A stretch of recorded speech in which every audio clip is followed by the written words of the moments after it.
रात रमेश को नींद नहीं आ रही थी। वो बार बार करवट बदल रहा था। काफी देर हो गई थी और रमेश सो ही नहीं पा रहा था। रमेश उठता है और चप्पल पहनकर बाहर सैर पर निकल जाता है। अक्सर गांव में लोग 5 बजे ही उठ जाते हैं, पर उस दिन 6 बजे भी सब सो रहे होते हैं। रमेश को ये बात अजीब तो बहुत लगती है और वो इधर उधर देख भी रहा होता है कि शायद उसे कोई दिख जाए, पर उसे कोई भी दिखाई नहीं देता। दूर दूर तक कोहरा जमा होता है। रमेश उस कोहरे में चला जाता है और कुछ देर बाद उसे एक घूंघट वाली औरत दिखती है। ये इस वक्त दुल्हन, वो भी अकेली? जरा चल कर पूछता हूँ कि क्या चक्कर है। रमेश उस दुल्हन के पास जाता है। उसने लंबा सा घूंघट किया होता है। रमेश उसके हाथों की तरफ देखता है।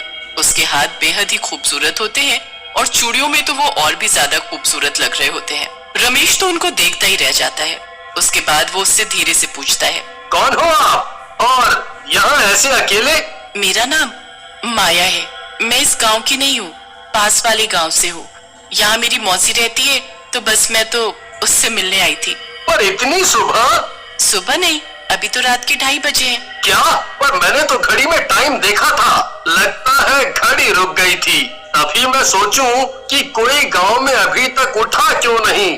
खैर, तुम इतनी रात को अकेली क्यों घूम रही हो? नहीं नहीं, मैं खुद चली जाऊंगी। तुम्हें तकलीफ उठाने की जरूरत नहीं है।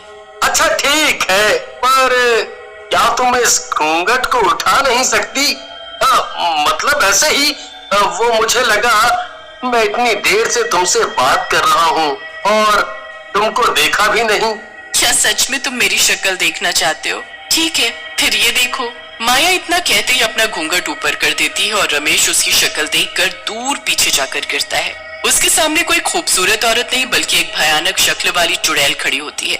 रमेश की तो डर के मारे आवाज ही नहीं निकल रही होती। वो इतना घबरा जाता है कि अपनी जगह से उठ भी नहीं पाता। क्या हुआ? तुम तो मेरी शक्ल देखना चाहते थे ना, तो फिर अब डर क्यों रहे हो? मेरे पास आओ, आओ मेरे पास, फिर तुम्हें मुझसे बिल्कुल डर नहीं लगेगा।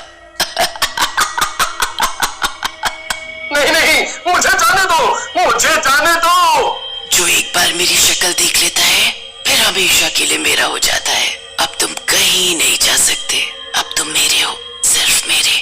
चुड़ैल अपने हाथों से इशारा करते हुए उसे पास बुलाती रहती है। रमेश चुड़ैल की तरफ देखता ही रहता है और धीरे धीरे उसका दिमाग उस चुड़ैल के वश में हो जाता है। चुड़ैल बड़ी खुश होती है और जोर जोर से हंसने लगती है। अब आएगा मजा। वो चुड़ैल वापस अपना घूंघट करती है और तुरंत वहाँ से गायब हो जाती है। रमेश को कुछ होश नहीं होता। वो अपने घर जाकर बस सो जाता है। अब अगली सुबह रमेश की माँ उसे उठाती है। उठ बेटा, आज हमें लड़की देखने जाना है। रमेश उठकर नहा धोकर तैयार हो जाता है। उसके बाद वो लड़की के घर जाते हैं। लड़की सबको बड़ी पसंद होती है, पर रमेश उसकी तरफ देख भी नहीं रहा होता। रमेश की माँ उसे कोहनी मारकर लड़की की तरफ देखने का इशारा करती है। अरे लड़की को तो देख, फिर हम तेरा रिश्ता इससे पक्का करें। रमेश का दिमाग अभी भी चुड़ैल के वश में होता है।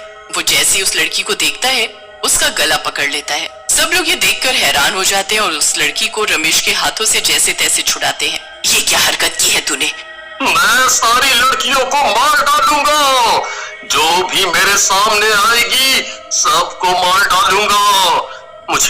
मुझे माया से प्यार है, बस माया से। मुझे माया चाहिए, माया माया माया। ये सब कहते हुए रमेश वहाँ से उठकर चला जाता है। लड़की वाले बहुत गुस्सा होते हैं। रमेश के माता पिता उनसे माफी मांगकर घर वापस आ जाते हैं। घर पर भी रमेश माया की रट लगाए होता है। उसके माँ बाप को समझ ही नहीं आ रहा होता कि आखिर ये माया है कौन। दूसरी तरफ माया घूंघट करके दूसरे शिकार को ढूंढने निकल चुकी होती है। आधी रात में वो घूंघट किए गाँव में घूम रही होती है। फिर उसे बस स्टॉप पर एक लड़का बस से उतरता दिखता है। चुड़ैल उसे देखकर मुस्कुराने लगती है और फिर उसका पीछा करती है।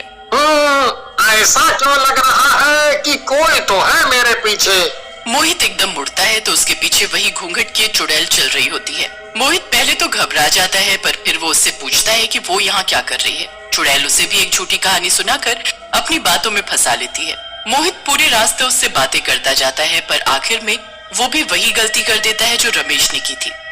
क्या आप अपना घूंघट ऊपर कर सकती हो? मतलब बस मैं देखना चाहता हूँ, आखिर जिसकी इतनी मीठी आवाज है, उसका चेहरा कितना खूबसूरत होगा। ऐसी बात है तो मैं अभी तुम्हारी ये इच्छा पूरी करती हूँ। मोहित के इतना कहते ही चुड़ैल अपना घूंघट ऊपर करती है और मोहित वहीं जमीन पर गिर जाता है। मोहित अपने आप को उठाकर वहां से भागने लगता है कि चुड़ैल उसे एक हाथ से ऊपर उठा देती है। जो एक बार मेरा घूंघट उठवा देता है वो मेरा हो जाता है। अब तू मेरा है, मेरा। देख मेरी आंखों में, देख। मोहित चुड़ैल की आंखों में देखता है तो उसे कुछ होने लगता है। वो भी चुड़ैल के वश में हो जाता है। चुड़ैल उसे ऐसे ही वापस जमीन में पटक देती है। उसके बाद वो जोर जोर से हंसती है और अपना घूंघट करके चल देती है। मोहित अपने होश में नहीं होता और उठकर सीधा अपने घर की ओर चल देता है। ये सब कुछ दूर खड़ी शीतल देख रही होती है। शीतल मोहित की पड़ोसन होती है जो देर रात किसी जागरण से वापस आ रही होती है। ये सब मैं क्या देख रही हूँ? हमारे गांव में चुड़ैल है, वो भी घूंघट वाली चुड़ैल। मुझे इसके बारे में कल ही गांव वालों को बताना होगा। अगले ही दिन शीतल बहुत बीमार पड़ जाती है और उसे कुछ होश ही नहीं होता। शीतल जितने दिनों में ठीक होती है उतने दिनों में वो चुड़ैल जाने कितने लोगों को अपने काबू में कर चुकी होती है। जिस दिन शीतल को होश आता है वो जल्दी से उठकर बाहर जाती है। सामने का नजारा देख उसके होश उड़ जाते हैं। कुछ लड़के और आदमी औरतों का गला दबा रहे होते हैं। ये सब क्या हो रहा है? मुझे सबको बचाना होगा। अरे बेटी, कहाँ मौत के मुंह में जा रही है? पर ये सब हो क्या रहा है हमारे गांव में? पता नहीं हमारे गांव के मर्दों को क्या हो गया है। वो बस किसी भी औरत को देखते हैं तो गुस्से में आकर उसकी जान लेने पर उतारू हो जाते हैं। यहाँ तक कि मेरे बेटे ने कुछ दिन पहले एक लड़की जिसे हम शादी के लिए देखने गए थे उस पर ही हमला कर दिया। उसके बाद वो मोहित है ना, उसने गांव की एक लड़की का गला दबा दिया। वो तो अच्छा हुआ उसकी माँ सही वक्त पर आ गई और उसे बचा लिया। बहन बेटी को छोड़ ये मर्द किसी भी औरत को मारने पर उतारू है। मुझे पता है ये लोग ऐसा क्यों कर रहे हैं। ये सब वो घूंघट वाली चुड़ैल का काम है। मैंने देखा था उस रात खुद अपनी आंखों से। उसने मेरे सामने घूंघट ऊपर किया और उसकी चुड़ैल शक्ल मैं अभी तक नहीं भूल पाई।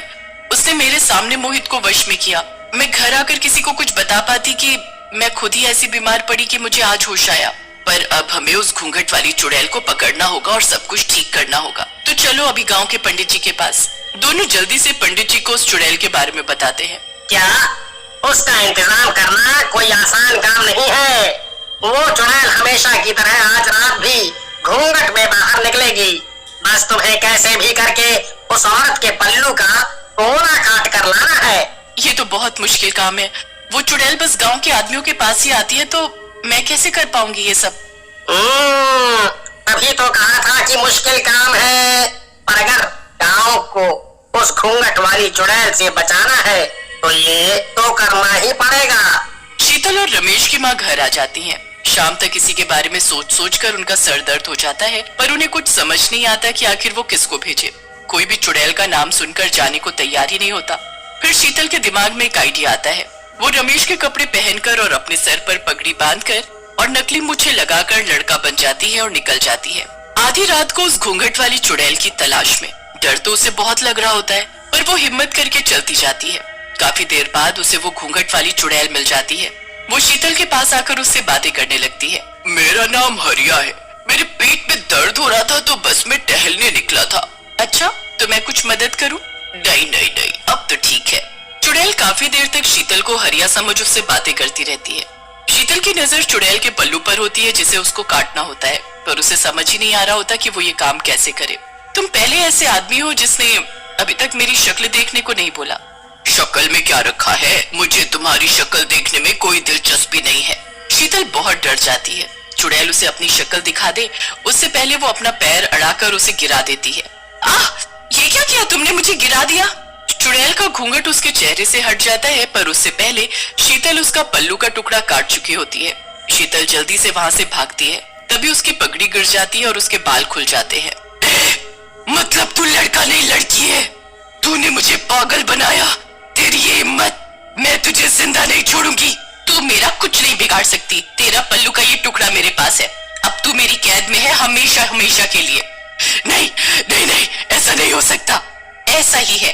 अब तेरा ये गंदा जादू खत्म। शीतल उस टुकड़े को ले जाकर पंडित जी को दे देती है, जिससे वो गांव के सभी आदमियों को ठीक करता है और फिर उस टुकड़े